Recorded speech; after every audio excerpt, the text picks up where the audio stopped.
Hello everyone, State College Conrad here, and today, as you can see in front of you, I just got the Midland HH51 in the mail.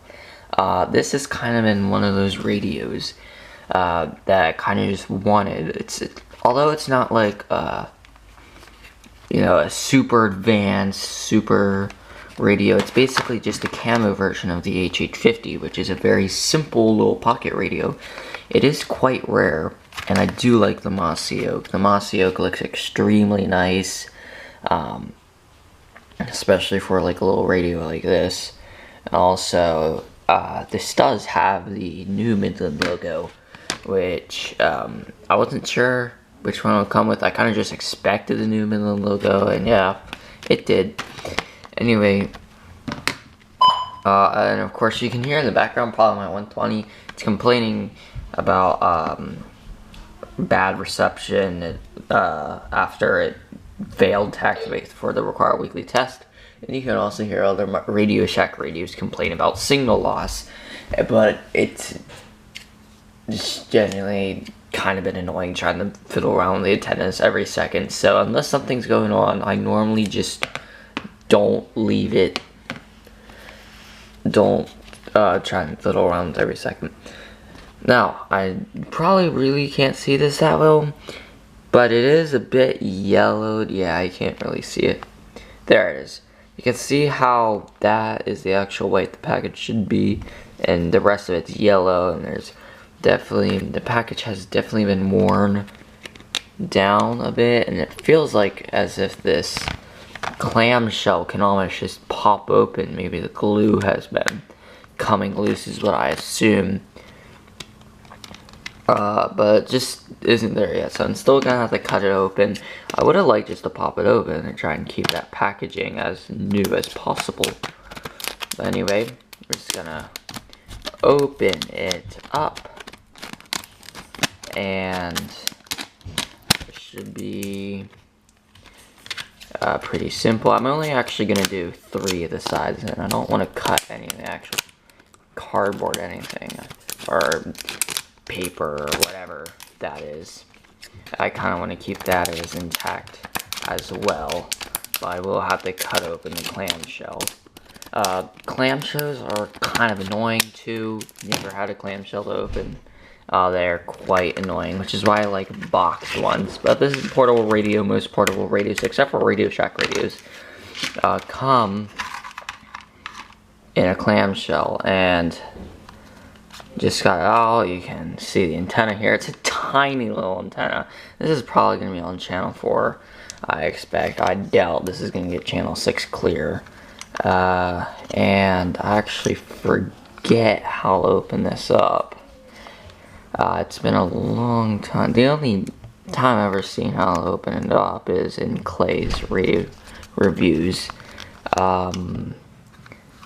It generally just looks like it's a little tab here that just comes right off. I think it's probably, I may have to actually take that belt clip off. Anyway, before I get into opening it up, let me just check to see if there's anything else in here. I assume, yeah, there is a manual.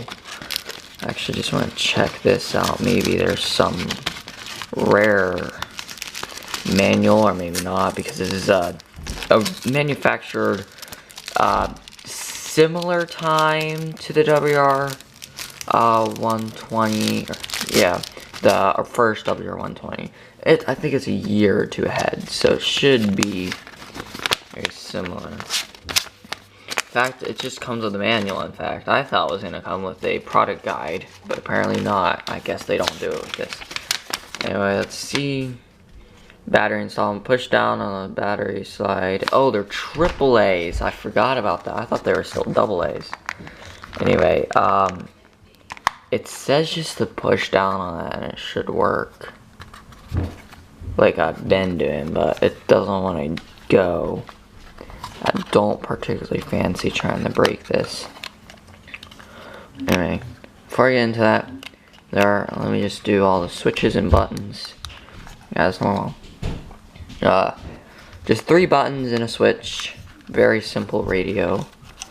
I also do like how it comes with a wrist strap, although Yeah, it's quite small. I have quite small hands and wrists anyway, so this can barely fit on my wrist. So I bet you any normal sized human probably cannot put that on. But it almost looks like there's this nudge. Oh, there we go. Okay, I was like, why is it not going? Anyway, I'm gonna have to go get some AAA, so I'll be right back. And I'm now back with the 3 AAA batteries, as you can see here. So it should be fairly simple just to put them in. There's no display, it doesn't do a lamp test obviously or anything like that. It keeps wanting to come out. Let me check to make sure these are actually all in properly, because that one does. Oh, there we go. I was about to say, that one doesn't feel like it's in all the way. Anyway, I can put it back on now, presumably. And of course, it's going to be difficult to put on. There we go. So, off, on, alert. Is it alert and test?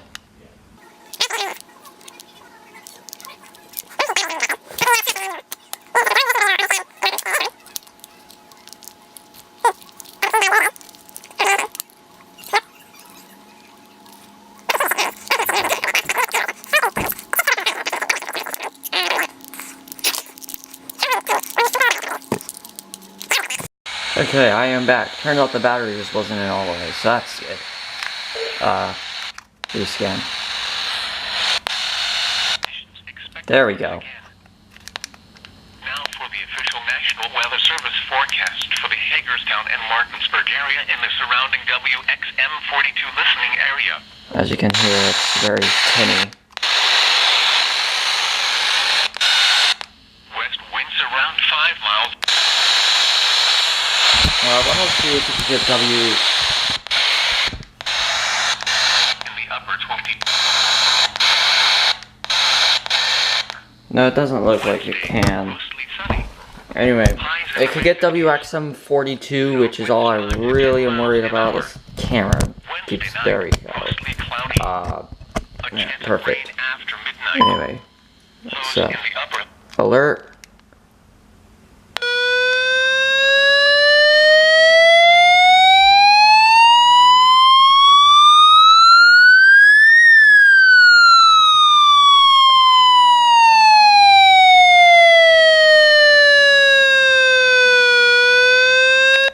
Okay, that works out amazingly well. I do not know.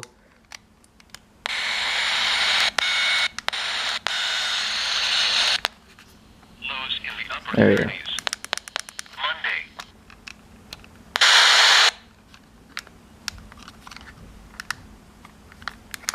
I do not know if I can. I got to read the manual actually.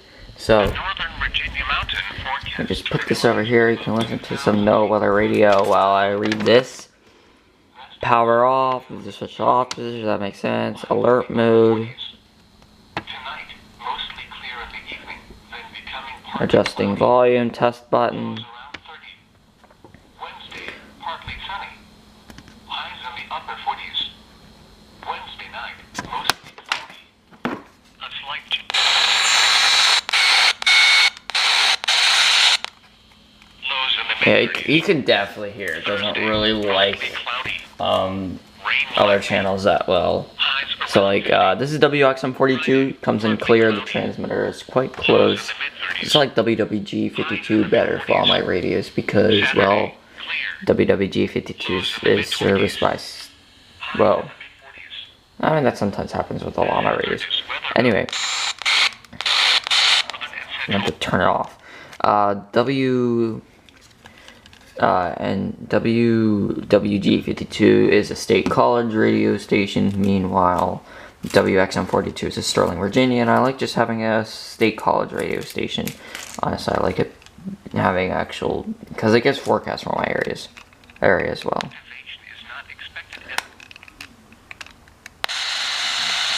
Did it again.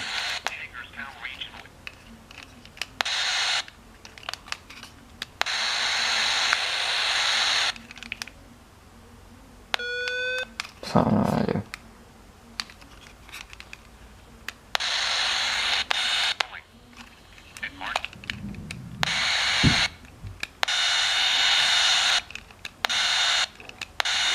Yeah, I'm gonna have to get used to using this. It's not gonna be like a daily driver I use every day, but it will definitely be a nice radio to add to the collection, especially for how rare it is. And you can see how tiny the speaker that is. Like, that's my thumb compared to it. If I could get like a penny or something, USB, and it's about the same size as a US end of a full-size USB port.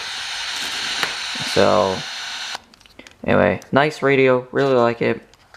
Got another Midland radio to add to the collection. This is going to go over on the channel 4 desk. And yeah, I believe this is my 15th radio operational in the collection. So thank you guys for watching. I'll see you all next time.